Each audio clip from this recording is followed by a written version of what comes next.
CCO4 News at 10.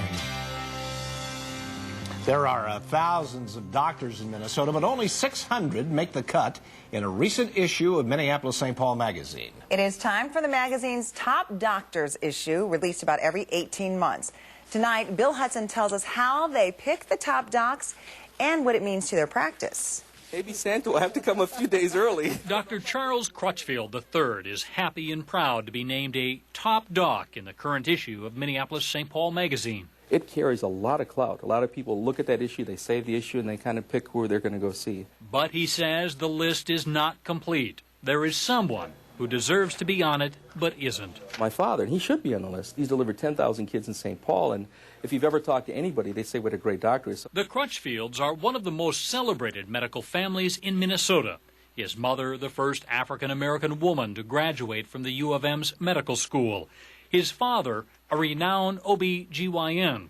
At an early age, young Charles had more than a hint of his future. They always tease me about this photo. They say I didn't have a choice, because here I'm listening to my dad's heart when he graduated from med school. You know, I think that people are always interested in how they can get good medical care. Brian Anderson of Minneapolis-St. Paul magazine says the Top Docs issue is by far its most popular. Typically, we sell around 20,000 copies of our magazine on the newsstands every month. This one will sell over 30,000. Just how does the magazine determine who the top docs are? Well, it sends out a survey to 2,500 doctors and 2,500 nurses and asks, if you or a loved one were in need of medical specialty care, who would you recommend? We probably have 25 to 35% of the doctors who are on the list almost all the time. We've been doing this list now since 1992. And I think when we first started doing it, doctors were a little questioned it and wondering, you know, the validity of it. But they have accepted it now. Just about everyone seems to love ranking things, from the top restaurant to the best place to be kissed list.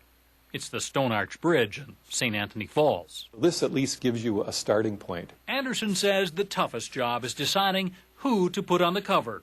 This year it's Dr. James Sidman, an ENT pediatric specialist and a surgeon for Children's Surgery International. He just seemed to be a very trusting, reliable looking guy. So we thought, let's put him on our cover. And was there one on the temple? Maybe one day Dr. Crutchfield or his dad will grace the cover. But for now, he's happy being listed as a top doc.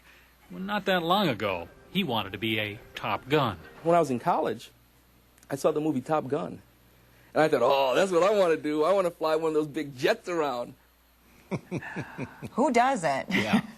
Now, some of you may have a great doctor who didn't make the list. Minneapolis-St. Paul magazine says independent doctors have fewer colleagues who can vote for them. Doctors who work in a clinic often get more votes because they work, of course, with more people.